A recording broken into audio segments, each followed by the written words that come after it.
एक गुरु का एक शिष्य बहुत ही बाचाल था।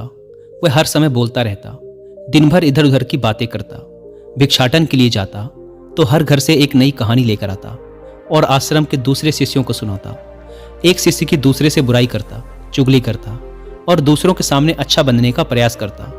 खुद के मुंह से ही खुद की तारीफ करता रहता और हमेशा ही खुद को गुरु के सामने सबसे बुद्धिमान और उत्तम शिष्य साबित करने का प्रयास करता।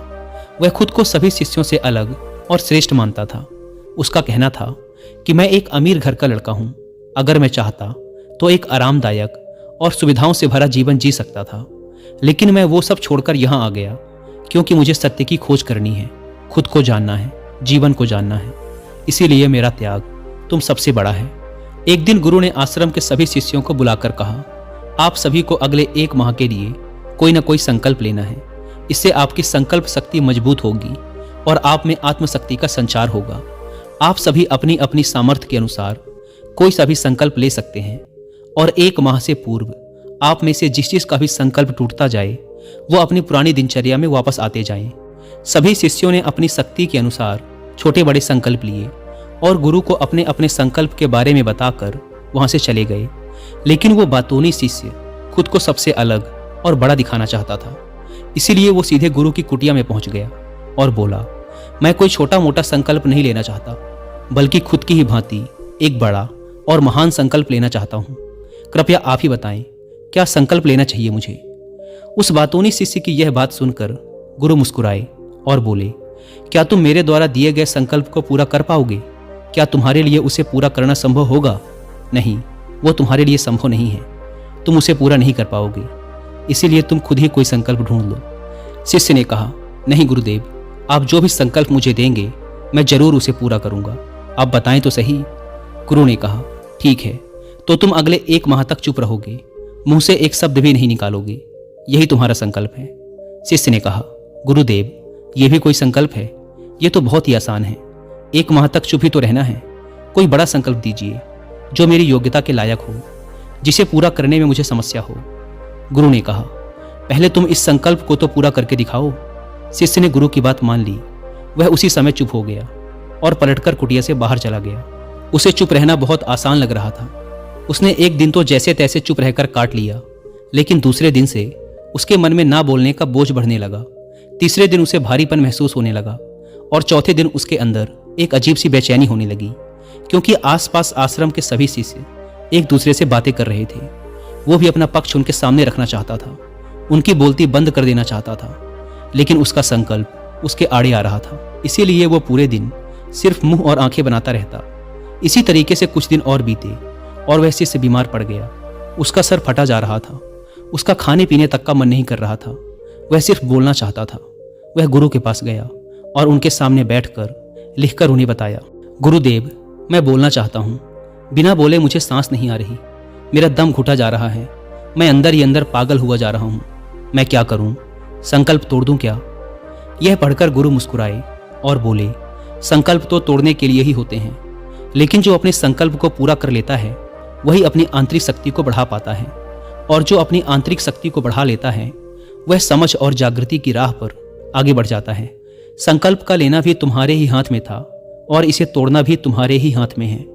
तुम्हारे बहुत से गुरु भाई अपने संकल्प को तोड़कर अपनी पुरानी दिनचर्या पर वापस आ चुके हैं।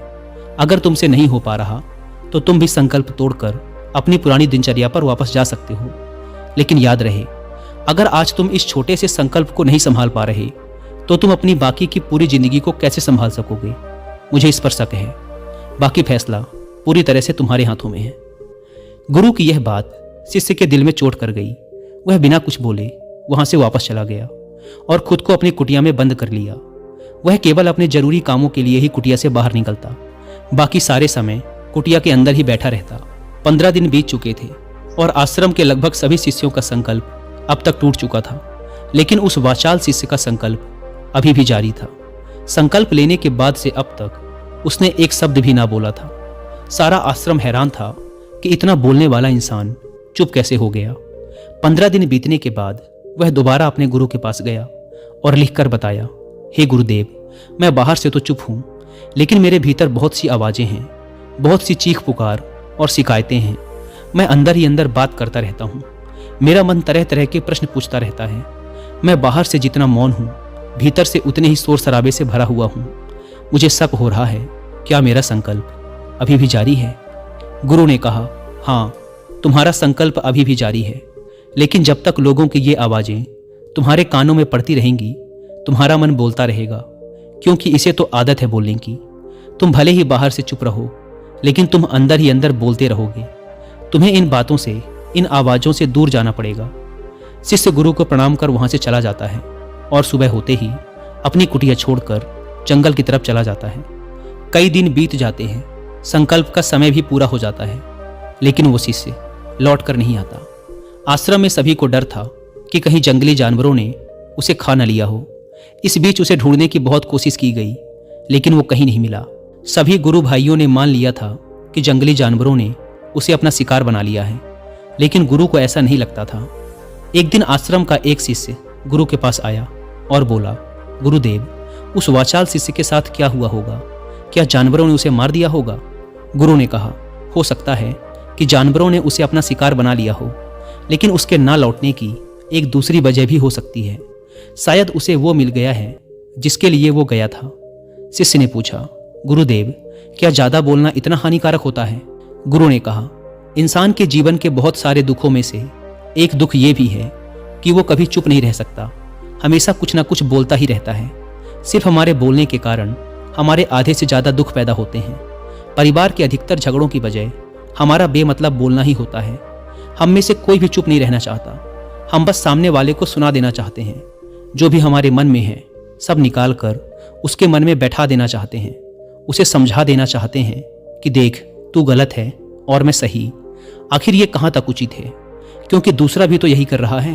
और इस तरीके से सब एक दूसरे की सड़ी गली बातों को ग्रहण कर रहे हैं। फिर समय के साथ उन्हीं बातों की परतों को उकेरते रहते हैं और एक दूसरे को सुनाते रहते हैं। इस तरीके से सुनने और सुनाने का यह काम जिंदगी भर चलता रहता है, लेकिन इस नासमझी में हम खो देते हैं अपना समय, अपना जीवन, अपनी समझ और सबसे महत्वपूर्ण वो कीमती पल जो जिए जा सकते हैं, जिनको अनुभव किया जा सकता है, जिनमें आनंद को प्राप्त किया जा सकता है। लेकिन इसके बदले हमें मिलता क्या है? कुछ नहीं, सब व्यर्थ और बर्बाद हो जाता है। इस पागलपन में हमने क्या खो दिया, इसका एहसास केवल कुछ ही लोगों को हो पाता है। बाकी लोग जैसे उन्हें अपने आने का पता नहीं, वैसे ही उन्हें अपने जाने का भी पता नहीं चल पाता। शिष्य ने कहा, तो फिर इसका समाधान क्या है? गुरु ने कहा, पूरी जागरूकता के साथ अपने विचारों को देखना, यही एकमात्र तरीका है सारी मानसिक समस्याओं का। दोस्तों, वर्तमान में रहकर पूरी जागरूकता के साथ अपना काम करना जिंदगी में चमत्कारिक बदलाव ला देता है। ऐसा कहना है फेमस जैपनीज जेन मास्टर सुनरियो सुजुकी का, जिन्होंने अपनी किताब जेन माइंड बिगिनर्स माइंड में डिटेल से समझा रखा है कि कैसे एक व्यक्ति अपने रोज के कामों को करने के साथ भी अवेयरनेस यानी जागरूकता का अभ्यास कर सकता है और एक mentally stable and happy life जी सकता है। अगर आप चाहें तो इस किताब की हिंदी में समरी भी सुन सकते हैं कुक एफएम ऐप पर। यह बुक समरी आपको अपने आप से मिलाने में मदद करेगी और आपके जेन माइंड को जगाएगी। जेन माइंड एक ऐसा मन होता है जिसमें सैलाब से उमड़ते विचारों को भी शांत करने की क्षमता होती है। इस बुक समरी को अच्छे से समझने के बाद एक स्वतंत्र, खाली और शांत दिमाग आपकी पर्सनैलिटी का हिस्सा बन जाएगा। और कुकू एफएम की बात करें तो यह इंडिया का सबसे बड़ा ऑडियो शो प्लेटफॉर्म है, जहां पर आप 10,000 से भी ज़्यादा ऑडियो शोज को सुन सकते हैं, वो भी 7 इंडियन लैंग्वेजेस में, और इनकी इंपॉर्टेंट बातों के नोट्स बनाकर उन्हें बात के लिए सेव भी कर सकते हैं। आपकी और मेरी तरह 2.5 मिलियन से भी ज़्यादा पेड सब्सक्राइबर्स हर रोज इस एप्लीकेशन का यूज़ कर रहे हैं। वैसे इस प्लेटफॉर्म का मंथली सब्सक्रिप्शन पड़ता है 99 रुपीज़ का, लेकिन अगर आप यूज़ करते हैं कूपन कोड WI50 तो आपको इसके फर्स्ट मंथ के सब्सक्रिप्शन पर मिलेगा 50% का डिस्काउंट, यानी ये आपको पड़ेगा 99 की बजाय सिर्फ 49 रुपीज़ का। ऐप को डाउनलोड करने की link description and first comment पर मिल जाएगी। आइए कहानी पर वापस लौटते हैं। उस वाचाल शिष्य को आश्रम छोड़कर गए हुए 3 महीने का समय बीत चुका था, लेकिन उसकी कोई खबर ना थी। अब तक तो सभी गुरु भाइयों ने भी उसके वापस लौटने की उम्मीद छोड़ दी थी, लेकिन एक दिन वह आश्रम लौट आता है। उसे देखकर सभी के आश्चर्य और खुशी का ठिकाना ना रहा। लेकिन अब वो नहीं था जो यहाँ से गया था, वो कुछ और ही बनकर वापस आया था। उसके अंदर एक गजब का बदलाव महसूस किया जा सकता था। उसके चेहरे पर एक गजब का ठहराव और आंखों में बड़ी शांति थी। आश्रम में आते ही सभी गुरु भाइयों ने उसे चारों तरफ से घेर लिया और बातें करने लग गए। वह भी अपने गुरु भाइयों से बातें करने लगा। उससे बात करने वाले सभी शिष्यों ने यह अनुभव किया कि अब वह पहले जैसा उतावला और बातूनी नहीं रह गया था। उसके मुंह से एक एक शब्द बहुत ही सुलझे हुए और मधुरता के साथ निकल रहे थे। थोड़ी देर तक गुरु भाइयों से बात करने के बाद वह सीधा गुरु की तरफ चला गया।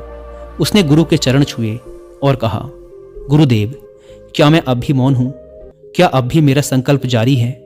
गुरु ने कुछ देर तक शिष्य की आंखों में बड़े ध्यान से देखा और कहा, हाँ, तुम अब भी मौन हो। तुम्हारे मुंह से एक भी शब्द निकल नहीं रहा और तुम्हारा संकल्प अभी भी जारी है। शिष्य ने कहा, गुरुदेव, जब मैं आश्रम से गया तो मैं मुंह से तो चुप था, लेकिन मेरे अंदर बहुत सी आवाजें थीं, मन में बहुत से प्रश्न थे और वो बंद नहीं हो रहे थे। तो मैं जंगल में और गहरा चला गया, इस उम्मीद से कि वहां मुझे शांति मिलेगी और मेरे मन की बकबक कम हो जाएगी। लेकिन मैं जितना एकांत में जाता गया, मेरे अंदर की आवाज उतनी ही तेज होती गई। मेरे भीतर की और पुरानी से पुरानी आवाज मुझे सुनाई देने लगी। तब जाकर मैंने महसूस किया कि मैं कितना गलत कर रहा था। जब मैं अपने परिवार वालों, दोस्तों और गुरु भाइयों को बुरा भला कहता था तो उस समय मुझे लगता था कि मैं सही कह रहा हूँ। जब मैं गुरु भाइयों की एक दूसरे से चुगली करता और उनका मजाक बनाता, तब भी मुझे यही लगता था कि मैं उनसे बेहतर हूँ और मैं सही कर रहा हूँ। लेकिन उस दिन मैंने पहली बार महसूस किया कि मैं कितना गलत बोलता था। काफी दिनों तक ये आवाजें, ये शिकायतें मेरे अंदर चलती रहीं, लेकिन धीरे धीरे करके एक दिन ये सारी आवाजें मेरे अंदर से समाप्त हो गईं। अब मैं भीतर से भी मौन हो गया। उस घने जंगल में बाहर से कोई बोलने वाला था नहीं और भीतर कोई आवाज शेष न बची थी। मैं उस दिन पहली बार मौन का सही अर्थ समझा। मेरे चारों तरफ बहुत शांति थी। हालांकि अभी भी कुछ आवाजें आ रही थी जो पहले भी आती थी, लेकिन मैं उन्हें सुन नहीं पाता था। पर अब वो सभी आवाजें मुझे स्पष्ट रूप से सुनाई दे रही थी। हवा के चलने की आवाज, चिड़ियों के चहकने की आवाज, पानी के बहने की आवाज, भंवरों के गुनगुनाने की आवाज, ये सभी आवाजें मैंने पहली बार पूरे होश पूर्वक सुनी। अपने चारों तरफ इतनी शांति मैंने पहले कभी महसूस नहीं की थी। तो इस शांति को भंग करने के लिए मैंने पहली बार अपने मुंह से कोई शब्द निकाला। मैं चिल्लाया, हे ईश्वर, ये कैसी शांति है? सभी कुछ इतना शांत क्यों है? ऐसा क्या हो गया? लेकिन मेरे चिल्लाने के बाद भी वो शांति भंग ना हुई। सब कुछ पहले के जितना ही शांत था, बाहर भी और भीतर भी। हे गुरुदेव, मैंने अपने गुरु भाइयों से बात की, मैंने आपसे बात की। मैं बोल रहा हूँ, मैं चल रहा हूँ, मैं सब कुछ देख रहा हूँ, लेकिन मैं अपने भीतर एकदम एकांत में हूँ, मौन में हूँ। भीड़ में होता हूँ तब भी भीतर से अकेला एकांत में होता हूँ। जब मैं खुद में भी शोर करना चाहता हूँ तब भी एकांत में ही होता हूँ। अब सब दिखाई पड़ने लगा है, सब सुनाई पड़ने लगा है। गुरु ने कहा, जब तक हम बाहर की तरफ बोलते रहेंगे, भीतर अशांति ही रहेगी। जिस दिन हम भीतर की तरफ मुड़ जाएंगे, फिर बाहर हमारे मुंह से कुछ भी निकले, हम शांत ही रहेंगे। दुनिया में जितनी भी बुराइयां हैं, ज़्यादातर हमारे बोलने से ही उत्पन्न होती हैं, क्योंकि हम चुप रहना नहीं चाहते। हम जितनी ज़रूरत है उससे कहीं ज़्यादा बोलते हैं। हम सामने वाले को सुनना नहीं चाहते, बल्कि उसकी बोलती बंद कर देना चाहते हैं। उसे समझा देना चाहते हैं कि मैं कौन हूँ, दिखा देना चाहते हैं उसे अपनी सारी सामर्थ्य। बस यही हमारी ज़िंदगी का मकसद बनकर रह जाता है। हमारी सारी ऊर्जा इस व्यर्थ के बोलने में बर्बाद होती रहती है। ऐसे पति पत्नी का जीवन दुखों से भर जाता है, जो हमेशा एक दूसरे को सुनाने में लगे रहते हैं। कभी एक दूसरे को सुनना नहीं चाहते, समझना नहीं चाहते, और चुप रहना तो उन्होंने कभी सीखा ही नहीं, क्योंकि चुप रहना उन्हें छोटा महसूस करवाता है। दुनिया की सभी लड़ाइयों का कारण हमारा बोलना ही है। इसीलिए हमें सिर्फ उतना ही बोलना चाहिए जितना जरूरी हो, क्योंकि व्यर्थ का बोलना ऊर्जा को नष्ट करना है, और ये बोलना ही हमें कभी अपने भीतर की ओर लौटने नहीं देता, क्योंकि यह हमें बाहर की ओर खींच कर रखता है। और बाहर है ही क्या इस संसार के अलावा। लेकिन अगर अपने भीतर के संसार की ओर मुड़ना है तो इस मुंह को बंद ही रखना चाहिए। इसीलिए जितने भी बुद्ध हुए, आत्मज्ञानी हुए, वो सभी एकांत की ओर भागे, ताकि उन्हें ज़्यादा बोलना ना पड़े, ज़्यादा सुनना ना पड़े। वो एकांत में रहे और शांत रहे, इसीलिए आसानी से भीतर की यात्रा कर पाए। लेकिन अगर कोई चाहे तो इस संसार में रहकर भी एकांत में रह सकता है, शांत रह सकता है। लेकिन इसके लिए उन्हें अपनी ऊर्जा बचानी होगी, जिसे वो अब तक अपने व्यर्थ के शब्दों में बर्बाद कर रहे थे।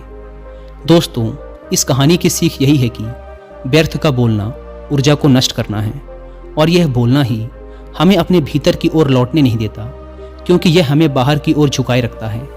और जिन्हें भीतर की यात्रा करनी है उन्हें अपने मुंह को बंद ही रखना चाहिए।